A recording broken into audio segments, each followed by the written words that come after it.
पुंडरीकं कैशोरसौरभसमाहितयोगिचित्तम् हन्तुं त्रितापमनिशं मुनिहंससेव्यम्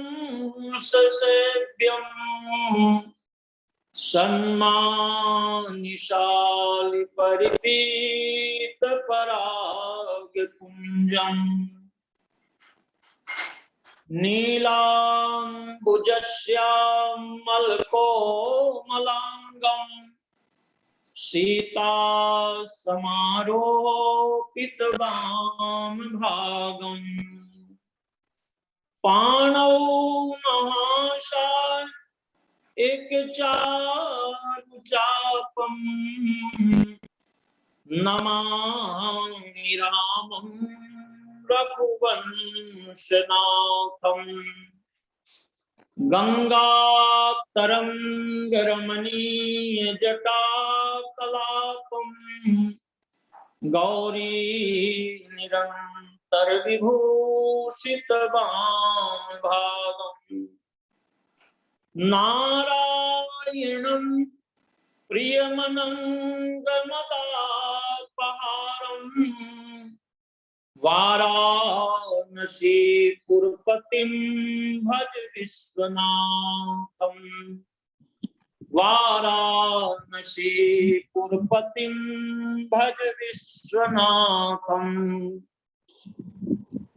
अतुलित बलधामं हेमशैलावदेहं दनुजवन प्रशानं ज्ञानिनामग्रगण्यम् सकल गुणनिधानं वानराणामधीशं रघुपति प्रिय भक्तं वातजातं नमामि श्री गुरु चरण सरोज रज निज मन मुकुर सुधार वरणो रघुबर विमल यश जोदायक फलचार महादेव शिव शंकर शंभो उमाकांत हर त्रिपुरारी महादेव शिव शंकर शंभो उमाकांत हर त्रिपुरारी जय शंभो शिव गौरी शंकर जय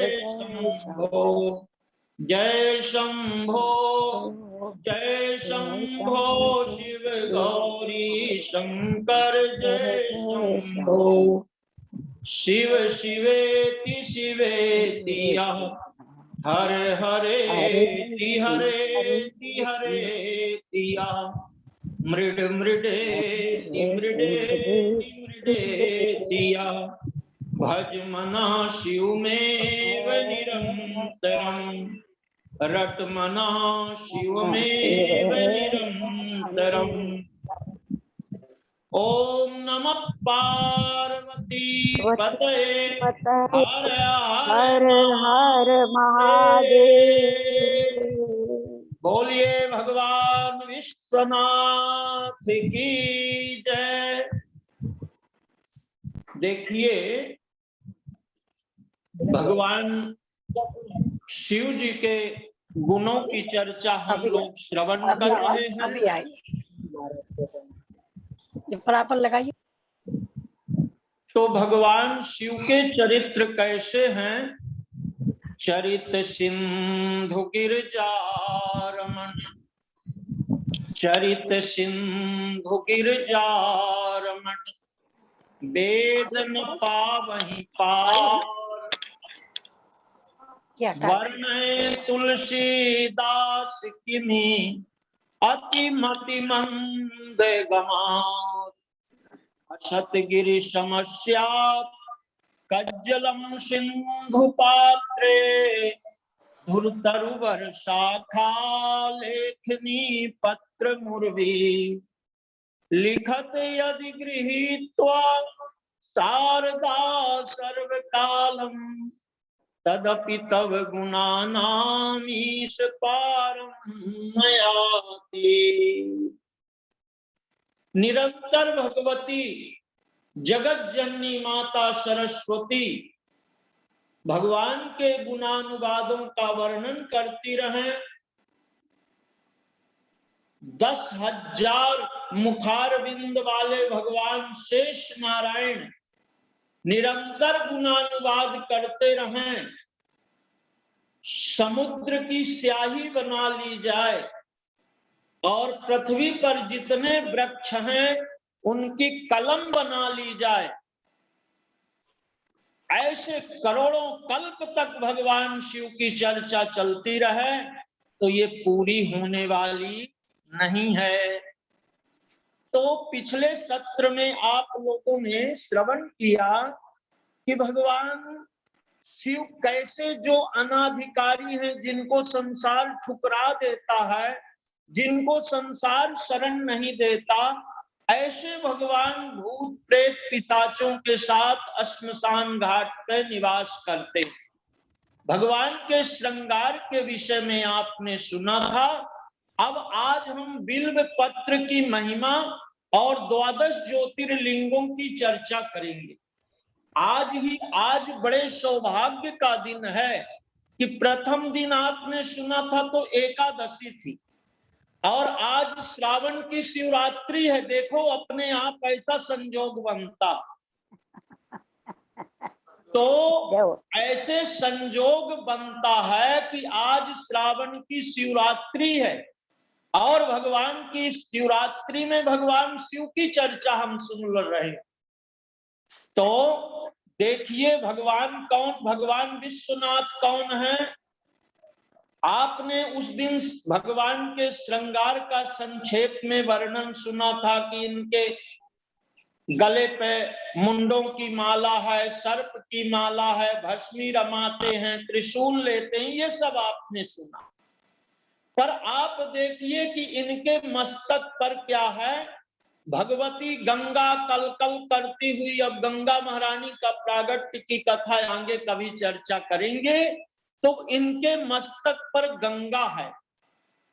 हमने विषमता की चर्चा की थी, तो भगवान शिव के मस्तक पर ज्ञान रूपी गंगा है और जब ये ज्ञान रूपी गंगा रहती है तो कभी उद्वेग नहीं आता, गुस्सा नहीं आता और विकार नहीं आते, एकदम अपनी मस्ती में। देखो वैद्य लोग कहते हैं और संत लोग कहते हैं कि पैर गरम सिर ठंडा, पैरों में गर्मी होनी चाहिए, आप फुर्ती से चल सको, बैठ सको। पैर गरम सिर ठंडा। अब वैद्य जी आवे तो उनको मारो डंडा, वैद्य जी के जाने की जरूरत नहीं पड़ेगी। अगर सिर ठंडा रहे और पैर गर्म रहे तो व्याधि नहीं आ सकती। तो भगवान शिव ने कहा कि ऐसी ठंडी हिमालय में तो रहता ही हूं, पर अब गंगा को भी धारण कर लेता हूं। गंगा को धारण कर लिया। दूसरा, याभ्याम विना न पश्यन्ति सिद्धा स्वान्तस्थमीश्वरम वंदे बोधमयं नित्यं गुरुम शंकर रूपणम यमाश्रितो हि वक्रोऽपि चंद्रः सर्वत्र वंदते। देखिए गुरु के रूप में अगर किसी की पूजा करनी है तो भगवान विश्वनाथ की करिए। गुरुम शंकर रूपणम, माता पार्वती ने कहा तुम त्रिभुवन, तुम त्रिभुवन गुरु वेद बखाना, तुम त्रिभुवन गुरु वेद बखाना, आने जीव पांवरे का जाना, आने।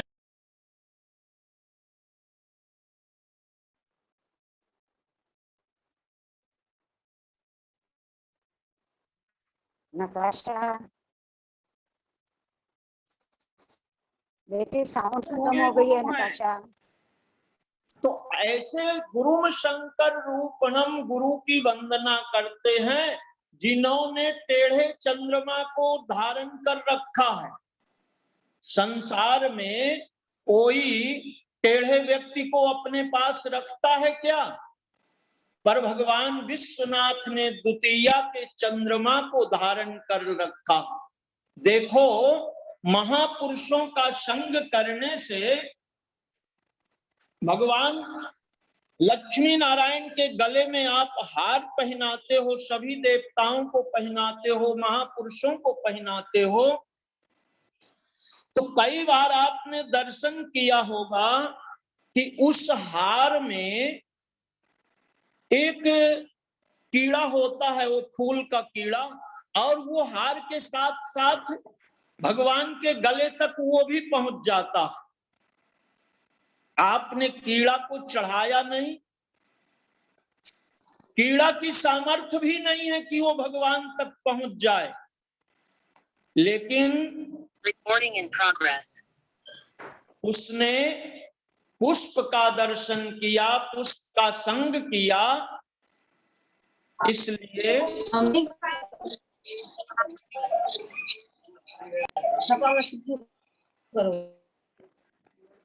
इसलिए वो पुष्प का कीड़ा भगवान के पास तक पहुंच गया।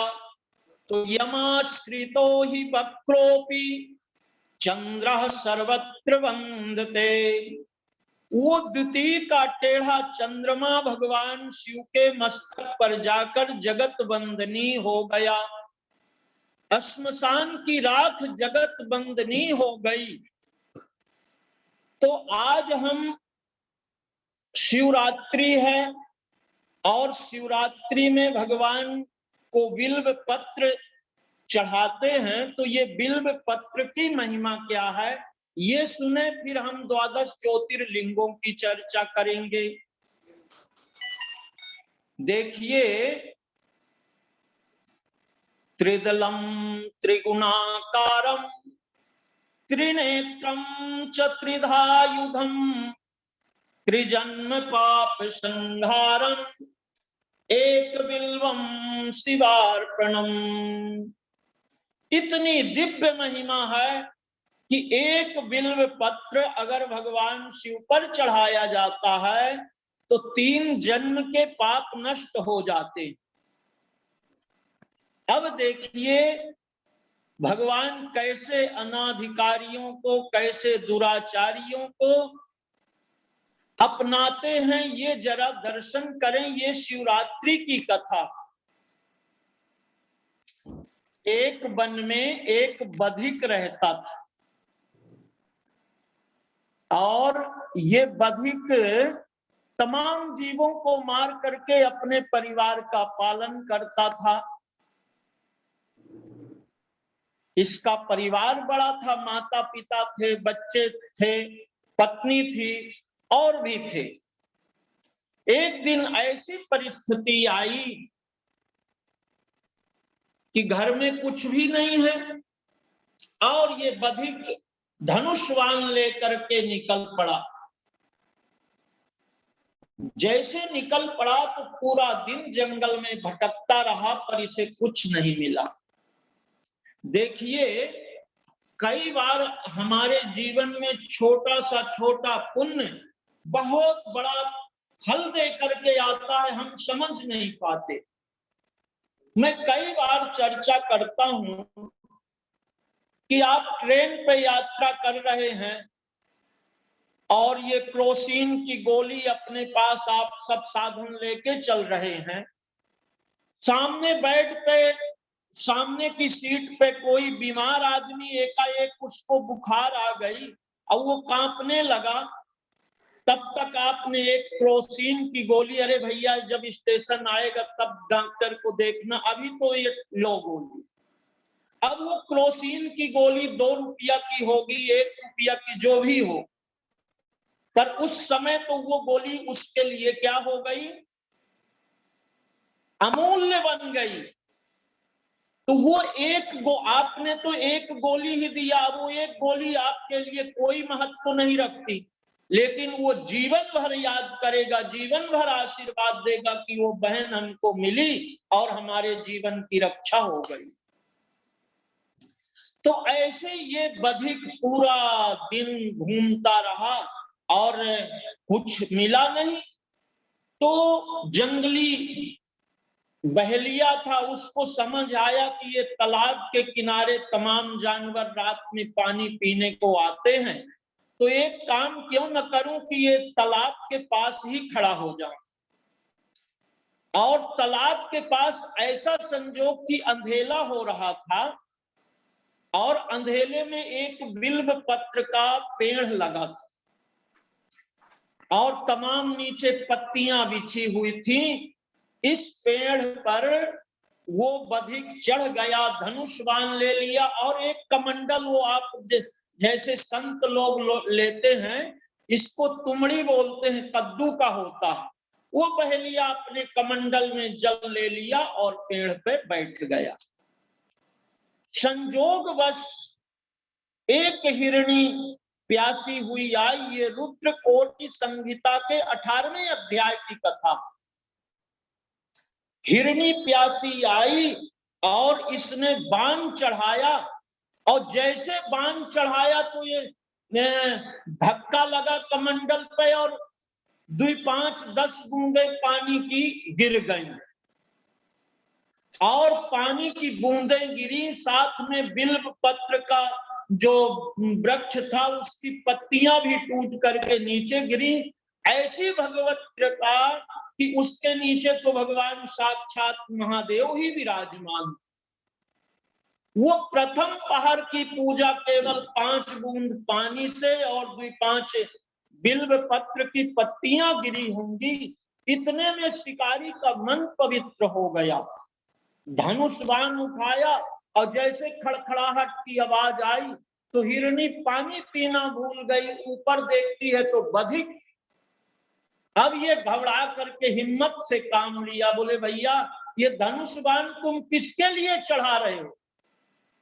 शिकारी ने कहा कि अरे हिरणी, मेरा परिवार दिन भर से भूखा है और मैं तुम्हें मार करके अपने परिवार का पालन करूंगा, आज उनका भोजन बनाऊंगा। हिरणी बहुत प्रसन्न हुई। देखिए जरा, दर्शन करिए पशु पक्षियों की क्या हालत। हाथी के दंत के खिलौने बने भांति भांति, अच्छेरी की मोट खाल पानी भर लाई है। गेंडा की खाल को बिछावत है, यति सती अमिर्गन की खाल राजा रंग के मन भाई है। प्रत्येक जीव का शरीर कुछ न कुछ मरने के बाद भी काम में आता। पता नहीं ठाकुर ने इसकी क्या रचना की है कि अगर ये जीते जी मनुष्य शरीर में कुछ नहीं किया तो मरने के बाद 10-50 हजार का इसका कुछ और खर्चा ही है। इसकी न अस्थियां काम आने वाली है न रात काम आने वाला, सब आप जानते हैं।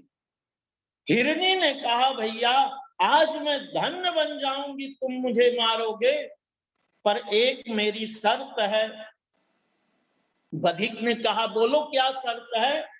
बोले मैं मर के तो बहुत प्रसन्न हो जाऊंगी, लेकिन मेरे बच्चे अनाथ हो जाएंगे, तो मैं एक काम करती हूं कि मेरा आश्रम बिल्कुल पास में है, मैं अपने बच्चों को अपने पति को सौंप के आ जाऊं।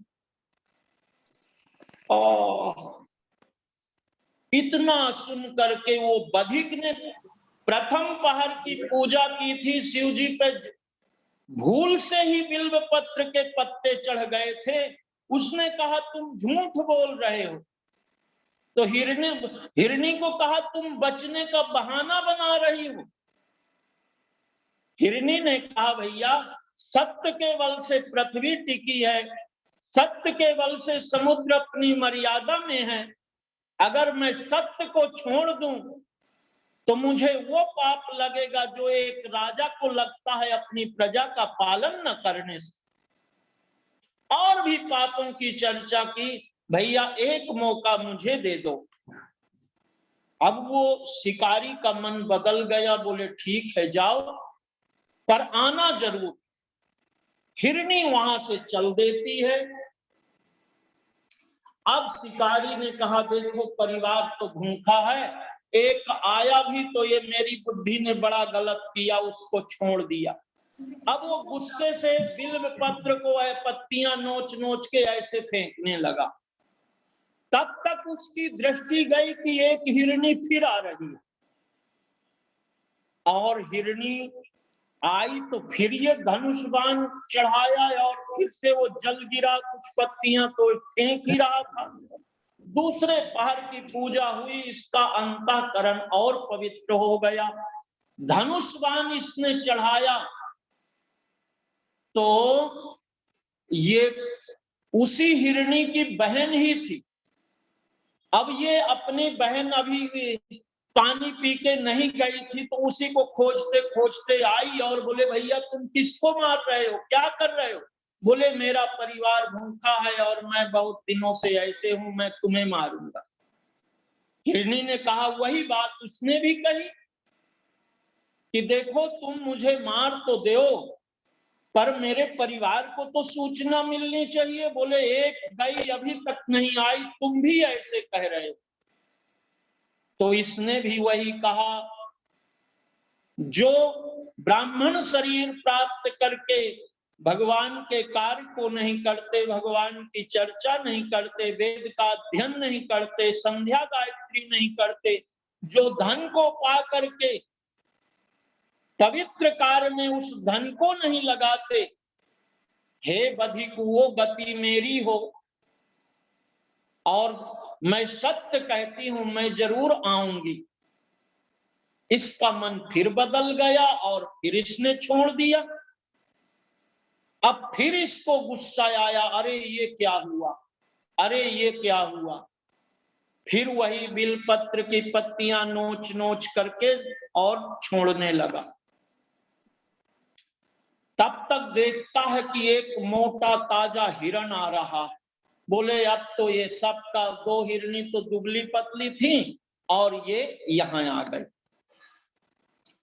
अब इसको मारने लगा तो हिरण बहुत प्रसन्न हुआ, बोले भैया तुम मुझे मार दो, अच्छी बात है। वही बात उसने भी कही, पर देखो मेरी पत्नियां हैं, मेरा परिवार है, और वो अनाथ हो जाएंगी, मेरी पत्नी कैसे रह पाएंगी, मेरे बच्चे कैसे रह पाएंगे, तो एक बार मुझे उनको समझा तो देने दो। हिरण्य वो बधिक ने कहा कि दो अभी अभी आई थी, वो भी ऐसे कह करके चली गई, तुम भी ऐसे कह रहे हो। तो इसने भी सत्य की चर्चा की। बोले देखो जो सत्य वो किसी को वाणी दे करके, आशा दे करके उसकी आशा को तोड़ते हैं और उसका जो दंड मिलता है, शास्त्रों में कहा गया है कि विष दे दो पर विश्वास मत दो। किसी को, आप किसी की बेटी की शादी है, आप कह दो कि अरे भैया इतना लगा दे, हम तुम्हारे साथ हैं। उसने अपनी कन्या का विवाह उस बजट में निश्चित कर दिया, अब बाद में आप फोन ही ना उठाओ, उसकी क्या हालत होगी। तो किसी को विश्वास मत दो, और विश्वास दो तो उस पर अडिग रहो। हिरण ने कहा कि बधिक ये पाप मुझे लगे जो विश्वास दे करके और विश्वास को तोड़ते हैं। मैं सत्य कहता हूं, मैं वापस आ जाऊं। फिर इसको छोड़ दिया। अब फिर बिलपत्र, तीसरे प्रहर की पूजा इसकी पूरी हो गई। जब हिरण गया तो अब चौथा पहर शुरू होने वाला था। हिरण अपने बच्चों के सहित, अब पत्नी कहती नहीं महाराज आप नहीं, हम जाएंगे। दूसरी पत्नी कहती नहीं हम जाएंगे, आप रहोगे तो बच्चों को संभाल लोगे।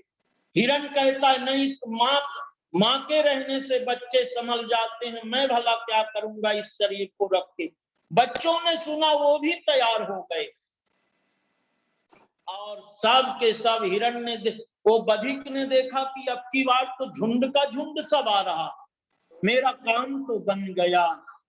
पर जैसे बाण चढ़ाया तो बच्चे कहते हैं पहले मुझे मारो, पत्नी कहती है मुझे मारो, और वो हिरण कहता है मुझे मारो।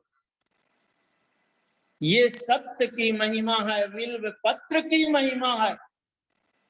उस बधिक का मन बिल्कुल परिवर्तन हो गया, सबको प्रणाम किया कि मुझे धिक्कार है, तुम पशु शरीर पा करके इतने सत्यवादी हो, इतने परोपकारी हो कि अपने तन का भेंट कर रहे हो। अब मुझ आत्ताई को देखो कि मैं अपने परिजनों को, अपने पेट को पालने के लिए निर्दोष प्राणियों की हत्या कर रहा हूं। धिक्कार है मुझे, धिक्कार है मुझे। ऐसा कह करके वो धनुष बाण फेंक दिया। बोले आप लोग वापस जाओ। और उसी बिल्व पत्र के वृक्ष के नीचे भगवान शिव प्रकट हो गए। बोले भक्त नीचे आ जाओ। ये है भगवान के बिल्व पत्र की महिमा। त्रिदलम त्रिगुणाकारम त्रिनेत्रम च त्रिधायुधम त्रिजन्म पाप संहारम एक बिल्वम शिवार्पणम काशी वास निवासिनम काल भैरव कोटि कन्या महादानम एक बिल्वम शिवार्पणम। कोटि कन्या के दान का फल एक बिल्व पत्र से मिल जाता है। इतनी बड़ी महिमा। अब ये देखिए कि आप बिल्व पत्र की महिमा सुन रहे हैं, तो आखिर ये बिल्व पत्र कहां से हुआ? इसे श्रीद्रुम कहा गया।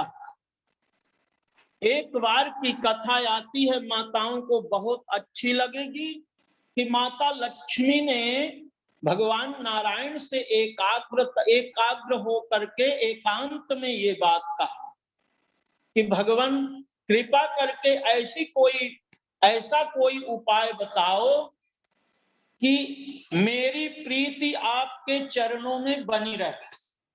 हर पत्नी चाहती है कि उसके पति उसके ऊपर प्रसन्न रहें। तो माता लक्ष्मी ने भी ऐसा ही कहा कि नाथ आपके चरणों में मेरी प्रीति बनी रहे, कोई ऐसा उपाय बताइए। तो भगवान श्री हरि विष्णु ने कहा कि पार्वती, आप अगर मेरे से प्रीत करना चाहते हो तो भगवान शिव की उपासना करो, शिव की पूजा करो, क्योंकि शंकर भजन बिना नर भगति न पावे मोर। भगवान श्री हरि विष्णु का, भगवान श्री राम का कहना है कि जो भक्त भगवान शिव की पूजा नहीं करता वो मेरी भक्ति को प्राप्त नहीं कर सकता। शिव द्रोही मम भगत कहावा, असो नर सपन्यहु मोहि न पावा। तो नर सपन्यहु मोहि न पावा। जो भगवान शिव की उपासना नहीं करते वो भगवान श्री राम को बिल्कुल प्रिय नहीं है। माता पार्वती ने उपासना शुरू कर दी, और उपासना शुरू की तो यही श्रावण का महीना है और शायद प्रदोष का दिन, यही शिवरात्रि का दिन। माता पार्वती, अब देखिए भगवान भगवती लक्ष्मी चाहती तो कैलाश जाके भगवान महादेव का दर्शन कर सकती थी, लेकिन उपासना की ताकत अलग है। भगवान हमारे पास आए और हम भगवान के पास जाएं, इसमें बड़ा अंतर है। देखो अब आप ये चर्चा हुई तो मैं आपको इस पे भी बता दूं कि अब मोहि भाव भरोस हनुमंता, बिन हरि कृपा मिले नहीं संता। जब बिना बुलाए किसी कारणवश कोई संत, कोई पवित्र ब्राह्मण आपके घर आ जाए तो समझ लेना कि भगवान की कृपा हमारे ऊपर हो गई। ये बिल्कुल प्रामाणिक बात है। और अगर आप संत से मिलने जा रहे हो तो ये समझना कि हमारे पुण्यों का फल हुआ है तो हम आज संत के यहाँ जाने की इच्छा किए हैं। संत अगर आपके यहाँ आ जाए तो समझ लेना कि ये हरि की कृपा है, और आप अगर संत के यहाँ जाओ तो समझ लेना कि हमारे पुण्य जागृत हुए। ये संतों के मिलने का पवित्र व्याख्या है। तो माता लक्ष्मी ने विचार किया कि आज 1000 कमल पुष्पों से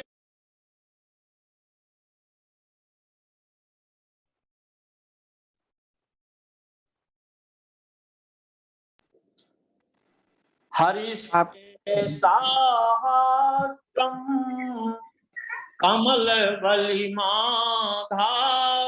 पदयो यदेको नेतस्मिन् निज मुदहरन् नेत्र कमलम। मेरे को ये आवाज भगवान विश्वनाथ की पूजा के लिए 1000 कमल के पुष्प जगत जननी माता लक्ष्मी ने गिन के रख लिए और भगवान शिव का एक एक नाम लेकर के भगवान पर अर्पित करने लगी। पर भगवान विश्वनाथ भी बड़े कौतुकी हैं। इन्होंने क्या किया कि एक पुष्प को छिपा लिया, 2 पुष्प छिपा लिए। अब पुष्प कितने रह गए? 998। और भगवान शिव के सहस्त्र नाम हैं तो 2 पुष्प कम पड़ गए। तो भगवती लक्ष्मी विचार में पड़ गई कि अब मेरा संकल्प, मेरी पूजा तो अधूरी रह जाएगी। तो जगत जननी माता लक्ष्मी ने अपने पयोधर को ही भगवान शिव पे अर्पित कर दिया। और वही जो लक्ष्मी माता ने अर्पित किया, उसी के बीज से बिल्व पत्र का वृक्ष प्रकट हो गया। इतनी दिव्य महिमा। और भगवान नारायण ने जो 1000 कमल पुष्पों से भगवान की पूजा शुरू करनी चाहिए, तो उसमें भी भगवान ने एक कमल पुष्प छिपा लिया। तो भगवान नारायण ने तो अपने, उनके नेत्र ही कमलवत हैं, तो भगवान नारायण ने अपने चक्र से एक आंख ही निकाल करके भगवान पे चढ़ा दी। बोले मेरे नेत्र भी तो कमलवत हैं। हरिस्ते साहस्त्रम कमल वलिमाधाय पदयोर यदेको नेतस्मिन् निज मुदहरन् नेत्र कमलम। ये है भगवान शिव के बिल्व पत्र की महिमा। ऐसी दिव्य महिमा है कि अगर हरिद्वार में आप जाइए तो गर्मी में जिस रास्ते से निकलेंगे वहां इतने बिल्व के फल जो है, बिल्व क्या कहना। अब गर्मी में तो अगर बोलते हैं वैद्य लोग कि अगर इसका रस बना के आप पी जाओ तो साल भर बीमारी नहीं होगी। अब मैं कोई वैद्य तो नहीं हूं, पर ये संतों से मैंने सुना। गर्मी जहां पड़ती है वहां बिल्व का वृक्ष जरूर मिलेगा, और बिल्व खाने वाले, उसका रस बना के पीने वाले बहुत मिलेंगे। बड़ी दिव्य महिमा। हमारे ऊपर तो ठाकुर जी की एक बार कृपा हुई, हरिद्वार में कथा कर रहे थे तो दिन भर हम बिल्व का वो रस पी करके ही कथा करते और कोई फलहार लेते ही नहीं। न वजन कम हुआ शरीर में। अब कई वर्ष की बात है, ये ठाकुर जी की कृपा प्रत्यक्ष हमने देखा। तो ऐसे एक बिल्व की महिमा है। हरिस्ते साहस्त्रम कमल बलिमाधाय पदयो। तो इस श्रावण के महीने में अगर भगवान शिव को बिल्व पत्र जान के चढ़ाया जाए तो उसकी क्या महिमा होगी। आपने शिकारी बधिक की कथा सुनी कि उसने अनजान में भगवान शिव पे उसको थोड़ी पता था कि ये बिल्व पत्र है, यहाँ भगवान शिव हैं, इसकी ये महिमा। और उस त्रयोदशी की पूजा से, शिवरात्रि की पूजा से, बिल्व पत्र की महिमा से वो बधिक निषाद राज गुह बना, जिसे भगवान मर्यादा पुरुषोत्तम बन जाते समय 3 सखा भगवान के वन मार्ग में मिले हैं। पहले साधक, सिद्ध और विषयी। तो साधक तो कौन थे? विभीषण जी। सिद्ध सखा निषाद राज थे, जिन्होंने ये भगवान शिव की पूजा की, और विषयी सुग्रीव जी थे। तो बोलिए विश्वनाथ भगवान की जय। आपने बिल्व पत्र की महिमा सुनी।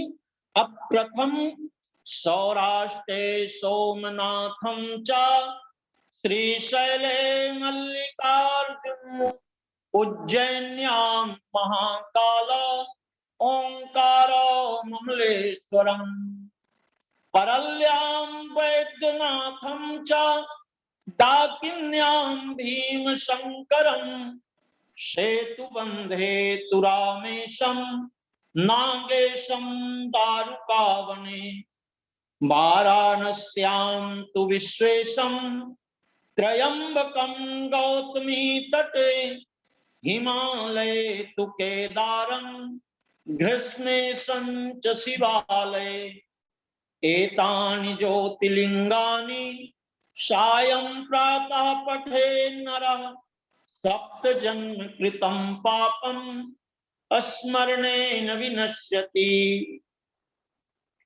प्रथम सोमनाथ भगवान, आप द्वारिका जी गए होंगे तो ऐसी महिमा है कि यहाँ से आप जाओ तो चाहे सोमनाथ भगवान का दर्शन करके ये प्रभास क्षेत्र में आता।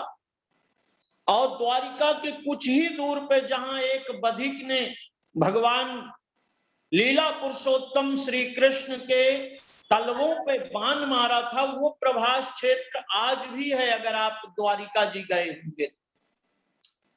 और सोमनाथ भगवान की ऐसी महिमा है कि सायंकाल के समय जो भगवान विराजमान है, तो जब समुद्र पे सूर्य नारायण भगवान के अस्ताचल की किरणें पड़ती हैं, तो वो सोमनाथ भगवान, सोमनाथ जो हैं, वो कैसे पूरा सोने जैसा पूरा वातावरण दिखाई देता, ऐसी चमक उस मंदिर की हो जाती। तो देखिए भगवान सोमनाथ वहां कैसे आए, ये कथा भी शिव पुराण में है, रुद्रकोटि संहिता में भी है, श्रीमद् भागवत में भी है, ये सभी पुराणों में कथा है।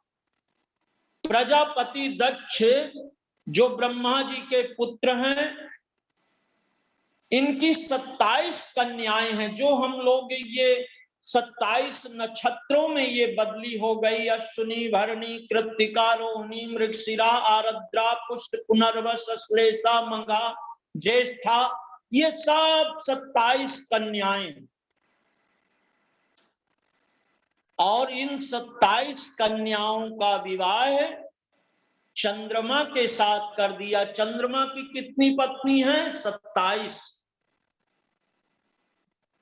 अब 27 पत्नियां तो चंद्रमा को हो गई, पर चंद्रमा का मन सबसे ज्यादा रोहिणी पे ही लगा रहता, रोहिणी को ही मान देते, और पत्नियां तो ठीक हैं बस। अब इन पुत्रियों ने अपने पिता के पास जाकर के चंद्रमा की शिकायत की कि पिताजी हमारे साथ तो ये अन्याय कर रहे हैं, ऐसा कर रहे हैं। तो अब पिता के लिए तो सभी पुत्रियां बराबर हैं, चाहे कोई सुंदर हो, चाहे थोड़ी कोई न सुंदर हो। पिता के लिए ऐसा थोड़ी है कि जो ज्यादा सुंदर बच्ची है उसको ज्यादा, और जो नहीं पढ़ी लिखी है उसको कुछ प्रेम न करें। पिता के लिए तो सब बराबर हैं। वो चंद्रमा के पास गए, समझाया, बोले भैया ये आप अच्छा नहीं कर रहे हो जमाई बाबू। चंद्रमा कुछ समय के लिए तो मान गए, फिर वही हरकत करने लगे। तो आखिर अब पिता अपनी बच्चियों को दुखी कैसे देख सकता है। एक ना एक समय ऐसा आया कि प्रजापति दक्ष को बहुत गुस्सा आया। अब जब गुस्सा आया तो इन्होंने चंद्रमा को श्राप दे दिया, जाओ तुम्हें क्षय रोग हो जाए। क्षय रोग आज की भाषा में टीबी बोलते हैं। डॉक्टर, अभी तो टीबी पहले होती थी, अभी इसका तो इलाज निकल गया, इसको क्षय रोग बोलते हैं। तो अब चंद्रमा का शरीर धीरे धीरे धीरे धीरे क्षीण होने लगा, दुबले होने लगे और शरीर का तेज खत्म होने लगा। अब आखिर हैं तो परिवार के देवताओं में बड़ा संकट पैदा हुआ कि ये क्या हो गया। तो सब देवता चंद्रमा जी के साथ मिलकर के ब्रह्मा जी के पास गए और ब्रह्मा जी को कहा कि महाराज ऐसा उपद्रव हो गया है, क्या करें। तो ब्रह्मा जी ने कहा भगवान विश्वनाथ की आराधना करो। और ये जहां भगवान सोमनाथ हैं वहीं चंद्रमा बहुत दिव्य तप किया और इनकी भक्ति के वश होकर के भगवान विश्वनाथ प्रकट हुए और वही सोमनाथ के रूप में वहां स्थापित हो गए। चंद्रमा क्षय रोग से मुक्त हो गए, तो इसीलिए सोमनाथ कहा गया। सोम माने कौन? चंद्रमा, और चंद्रमा के नाथ माने सोमनाथ। तो भगवान ने कृपा की, चंद्रमा क्षय रोग से मुक्त हो गए। फिर आगे इनका गृहस्थाश्रम बहुत अच्छे से चला। सौराष्ट्रे सोमनाथम चा श्रीशैले मल्लिकार्जुनम। अब ये मल्लिकार्जुन भगवान जो है ये दक्षिण भारत में, मल्लिका बोलते हैं माता पार्वती को और अर्जुन बोलते हैं भगवान शिव को। ये मल्लिकार्जुन माने शिव और पार्वती ही है। एक बार की कथा आती है कि भगवान शिव माता पार्वती के दो पुत्र हैं। ज्येष्ठ पुत्र कार्तिकेय हैं और छोटे पुत्र मंगल मूर्ति गणेश जी महाराज। तो अब इनमें होड़ लग गई कि भाई प्रथम पूज्य कौन बने, किसकी पूजा हो। तो माता पिता के पास आए। माता पिता दोनों ने कहा, भगवान शिव माता पार्वती ने कहा कि इस पृथ्वी की परिक्रमा अगर कोई कर ले तो वो सभी देवताओं में प्रथम पूजनीय बन जाएगा। अब भगवान कार्तिकेय का वाहन तो मोर है और भगवान मंगल मूर्ति के तो चूहा है। बड़ा संकट। गणेश जी, वो कार्तिकेय जी तो अपना वाहन लेकर पृथ्वी की परिक्रमा करने के लिए चल दिए, पर भगवान मंगल मूर्ति बिचारे कहां जाएं। पर ये बड़े बुद्धिमान हैं गणेश जी महाराज। उन्होंने माता पार्वती और भगवान विश्वनाथ को कहा कि आप पिताजी, आप इधर दोनों जन साथ में बैठिए। बोले क्यों? बोले आप बैठिए तो मेरी इच्छा है। और माता पार्वती भगवान विश्वनाथ एक साथ में बैठ गए। तो ये फटाफट चूहे पे बैठ करके इनकी 7 परिक्रमा कर लिया। बोले पृथ्वी से भी ज्यादा विस्तार किसका है? तो गणेश जी ने पूछा कि मां ये बताओ कि पृथ्वी से भी ज्यादा विस्तार किसका है? तो बोले पुत्र तुम ही बताओ। तो भगवान मंगल मूर्ति ने कहा मां का स्थान है, मां की महिमा पृथ्वी से भी ज्यादा बड़ी। और बोले आकाश से भी ऊंचा कौन है? पिताजी आप बताओ। बोले पुत्र तुम ही बताओ। तो बोले पिता आकाश से भी ऊंचे हैं। तो भगवान मंगल मूर्ति ने कहा जब मैंने आपकी परिक्रमा कर ली तो मैं आकाश की भी परिक्रमा हो गई और पृथ्वी की आपने तो केवल पृथ्वी की परिक्रमा कही थी। इसलिए अब बताइए कौन प्रथम पूजनीय है। कार्तिकेय भगवान घूमते घूमते कई दिन लगा के आए, देखा तो गणेश जी महाराज प्रथम पूजनीय बन गए। कार्तिकेय ने कहा ये तो गणेश ने मेरे साथ चीटिंग किया है, मैं ये चला, और यही जाकर के ये श्री शैल में जाके विराजमान हो गए। अब माता का हृदय कुपुत्रो जाए तय क्वचिदपि कुमाता न भवती। माता पार्वती गई और बहुत मनाने का प्रयत्न किया, पर कार्तिकेय भगवान नहीं माने। तब तक भगवान शिव भी आ गए, और जैसे भगवान शिव माता पार्वती दोनों आए तो कार्तिकेय को प्रसन्न किया और बोले तुम्हारे भक्ति के कारण कार्तिकेय आज हम दोनों यहीं अब विराजमान रहेंगे। बोलिए मल्लिकार्जुन भगवान की। तो आपने 2 शिवलिंगों की कथा सुनी। अब आगे की और कथा, आगे तो अब ये शुक्ल पक्ष का महीना आएगा, माता शिव पार्वती की चर्चा करेंगे, और ये शिवरात्रि क्यों प्रसिद्ध है इसकी भी चर्चा करेंगे। आज समय की मर्यादा है, तो समय की मर्यादा में ही कथा पूर्ण होनी चाहिए। इन्हीं शब्दों के साथ 2 मिनट भगवान का स्मरण करें, फिर वाणी को विराम। ओम नमः शिवाय, ओम नमः शिवाय, ओम नमः शिवाय, ओम नमः शिवाय, ओम नमः शिवाय, ओम नमः शिवाय, ओम नमः शिवाय, ओम नमः शिवाय, ओम नमः शिवाय, ओम नमः शिवाय, ओम नमः शिवाय, ओम नमः शिवाय, ओम नमः पार्वती पतये हर हर महादेव। काल हर, कष्ट हर, दुख हर, दारिद्र हर, भक्तों का कल्याण कर। बोलिए विश्वनाथ भगवान की जय।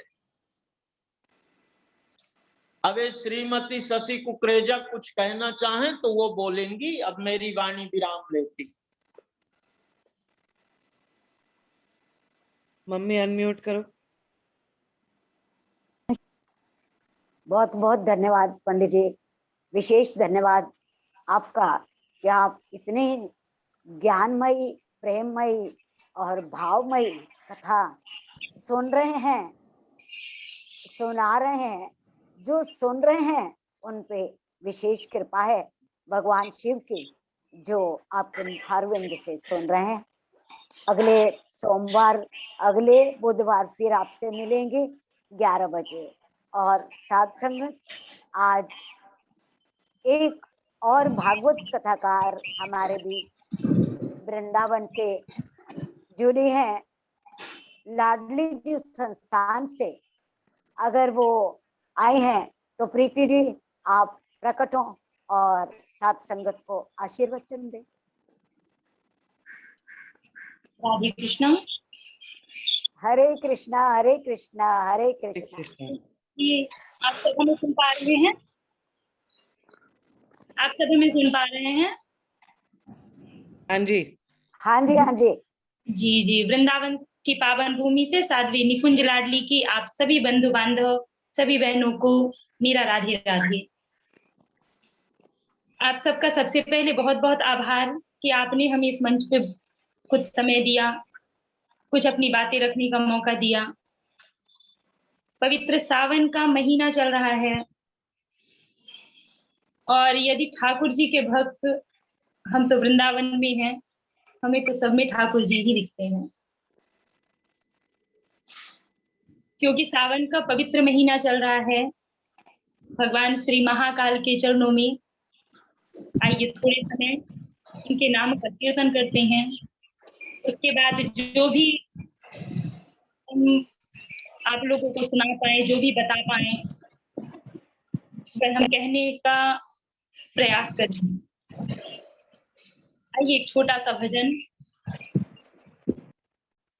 शिव नाम से है जगत में उजाला, हरि भक्तों के है मन में शिवाला। हे शंभु बाबा मेरे भोलेनाथ, तीनों लोक में तू ही तो श्रद्धा सुमन मेरा मन बेल पत्री, जीवन में अर्पण कर दो। हे शंभु बाबा मेरे भोलेनाथ, तीनों लोक में तू ही तो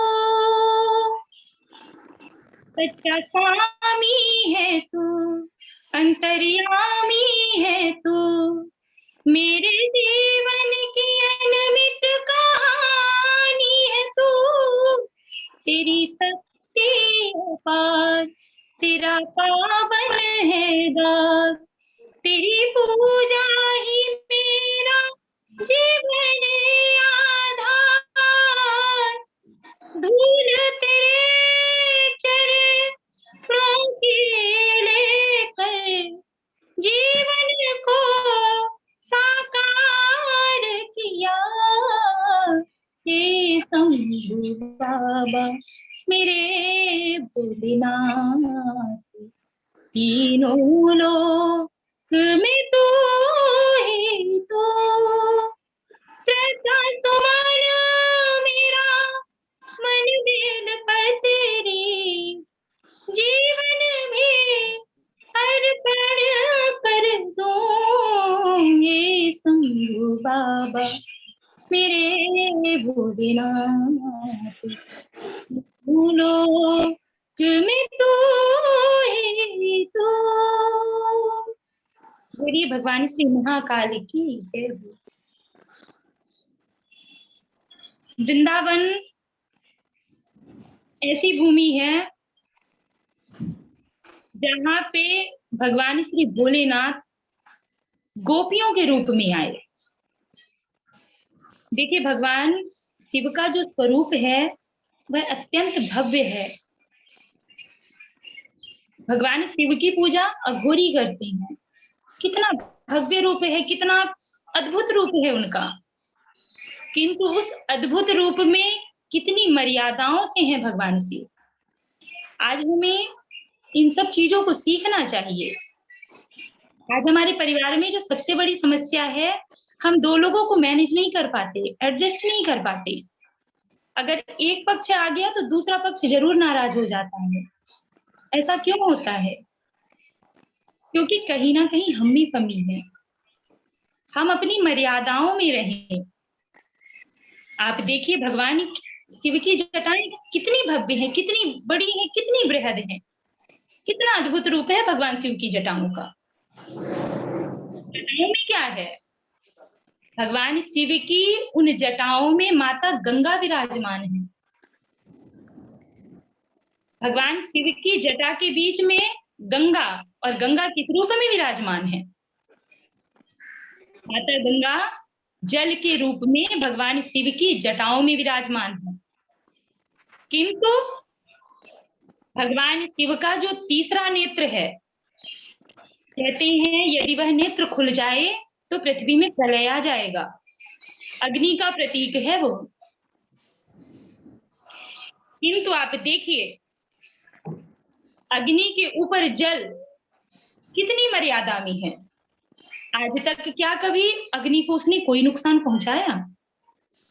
अगर एक बार यह बात कही जाए कि भाई अग्नि ऊपर है नीचे जल है, तो बात समझ में आती है। किंतु देखिए जल ऊपर है अपनी मर्यादा में, अग्नि नीचे है अपनी मर्यादा में। मर्यादा व्यक्ति का विशेष व्यक्तित्व होता है।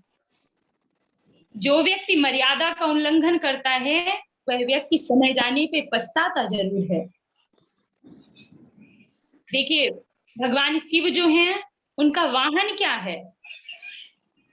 भगवान शिव का वाहन बैल है और माता जगदम्बा जो भगवान शिव की अर्धांगिनी है।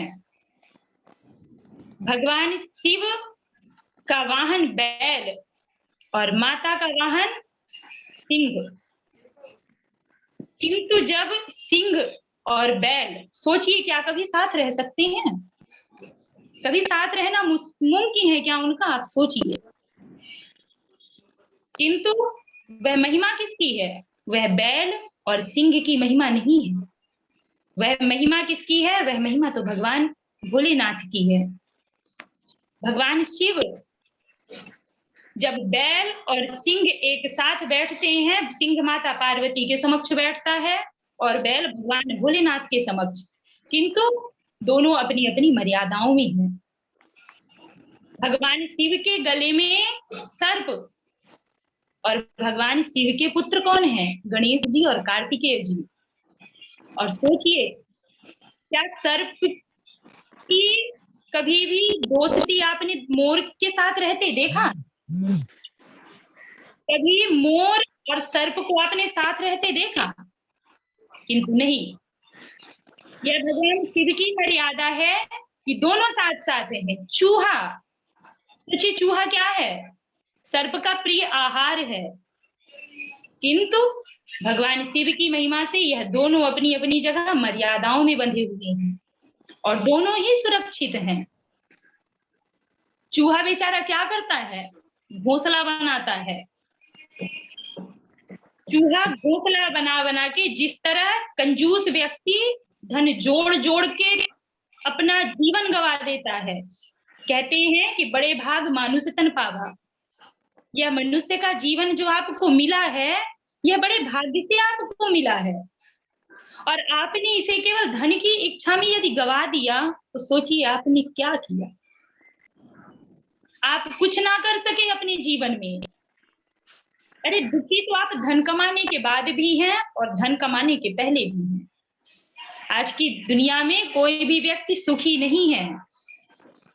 कोई तन दुखी, कोई मन दुखी, कोई धन बिन रहत उदास, और थोड़े थोड़े सब दुखी, बस सुखी राम को दास। यह धराधाम क्या है? यह केवल दुखों का ही भंडार है। कोई तन से दुखी है तो कोई मन से दुखी है तो कोई धन से दुखी है। तो कंजूस व्यक्ति जिस प्रकार सारा जीवन अपना धन कमाने में निकाल देता है, किंतु उस धन का उपयोग वह नहीं करता। उस धन का उपयोग कौन करता है? जो खर्च करने वाला उसके सामने होता है या उसके बाद जो उसका उत्तरदायित्व संभालता है, वह व्यक्ति ऐसा करता है। आप सोचिए, उसी तरह चूहा बिल बनाता है। चूहा कितनी मेहनत करके बिल बनाता है, किंतु उस पे रहता कौन है? उस पे सांप घुस जाता है और अंत क्या होता है? चूहे का वह स्थान भी जाता है और उसके प्राण भी जाते हैं। तो चूहा और सांप दोनों भगवान शिव के ही पास रहते हैं, क्योंकि भगवान शिव के पुत्र हैं। लेकिन सबकी मर्यादाओं में। तो कहने का तात्पर्य यहाँ पे यह था कि यदि जीवन में मर्यादाएं बनी हुई हैं, भगवान शंकर जब वृंदावन की धराधाम पे आए, जिस समय भगवान श्री कृष्ण का महारास चल रहा था, उस समय केवल भगवान श्री कृष्ण ही केवल एक पुरुष थे जो उस रास स्थली पे थे। बाकी सब गोपियां कौन हैं? गोपियां अपना घर छोड़कर आई थी, किंतु उस समय उनकी जो जिम्मेदारी थी वह भगवान की थी।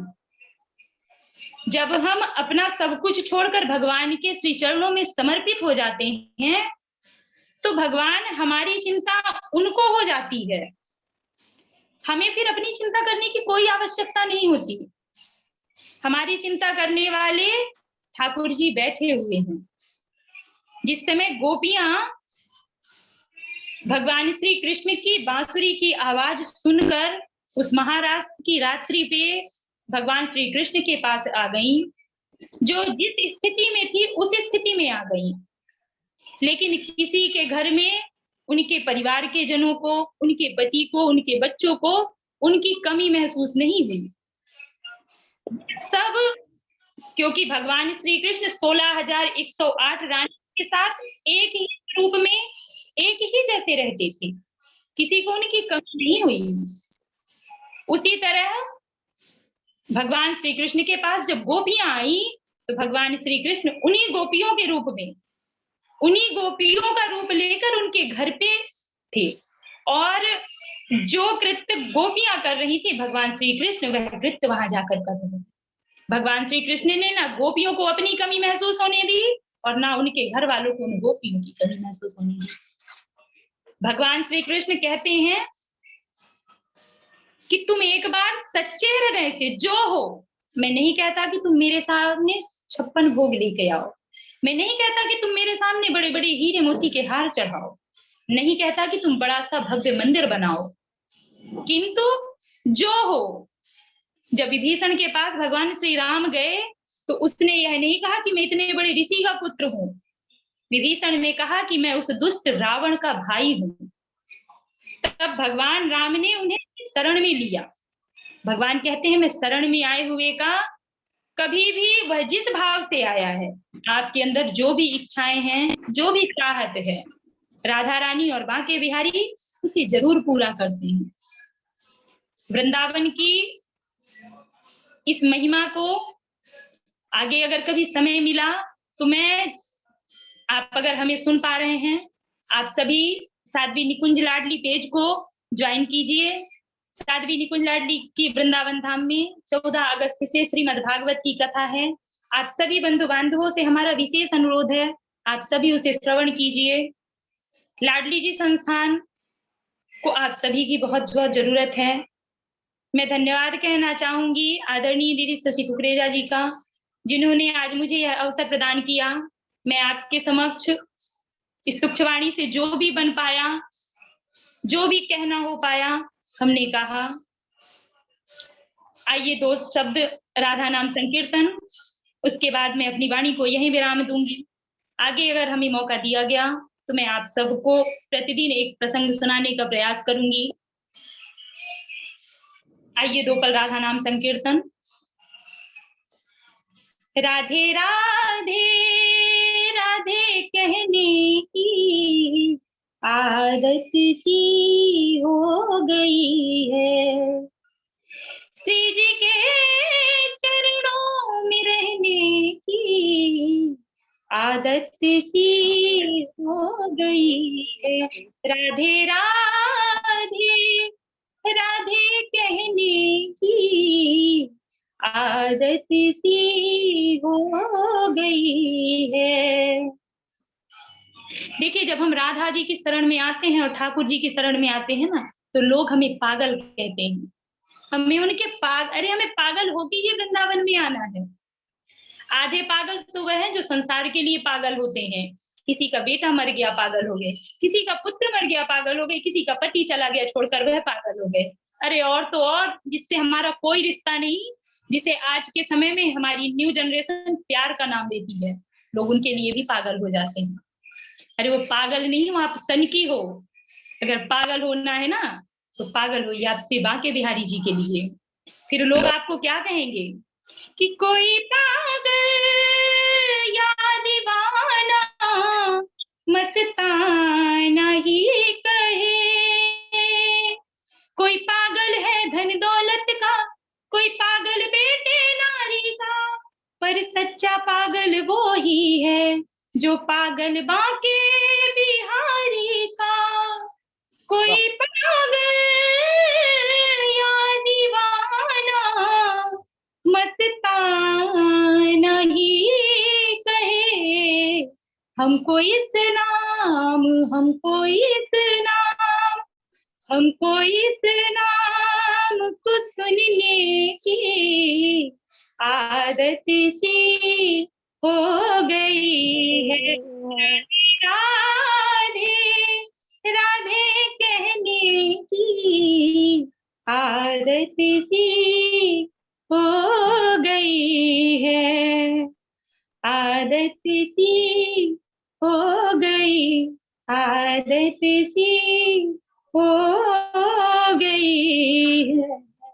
राधे राधे प्रीति जी, राधे राधे राधे राधे। बहुत बहुत धन्यवाद, बहुत बहुत धन्यवाद का। बहुत सुंदर लग रही हो प्रीति, बहुत सुंदर लग रही हो, वाणी से भी और तन से भी बहुत सुंदर। अच्छा लगा आपने इतना समय हमें दिया, और फिर मिलते हैं आपसे। बिल्कुल आज बिल्कुल। और 14 अगस्त का ये मैं लिंक सबको भेज देती हूँ, जो भी सुनना चाहेंगे आपकी कथा श्रवण करेंगे। आप सभी को राधे राधे, वृंदावन से हाथ जोड़ के पावन भूमि से राधे राधे राधे राधे राधे राधे राधे। आप सभी वृंदावन पधारिए। आप शारीरिक रूप से ना सही, मानसिक रूप से पधारिए। वृंदावन में 7 दिन निकुंज लाभ की कथा का श्रवण कीजिए। आप सभी को राधे राधे राधे राधे राधे राधे। आइए साध संगत सकल विश्व के लिए प्रार्थना कर लें, उसके बाद में पूर्णाहुति कर देते हैं। हे ईश सब सुखी हो, कोई ना हो दुखारी, सब हो निरोग भगवन, धन धान्य के भंडारी। सब भद्र भाव देखें, सन्मार्ग के पथिक हो, भूखा न कोई सोवे, सृष्टि में प्राण धारी। हे ईश सब सुखी हो, कोई ना हो दुखारी। सबको राम राम जी, राम राम जी, राम राम जी। उससे पहले मिलते हैं सोमवार को सुबह 5 बजे। साध संगत 5 बजे विराजमान हो, प्रभु का श्रृंगार करेंगे। राम राम, राधे राधे, राम राम, राधे राधे, राधे राधे।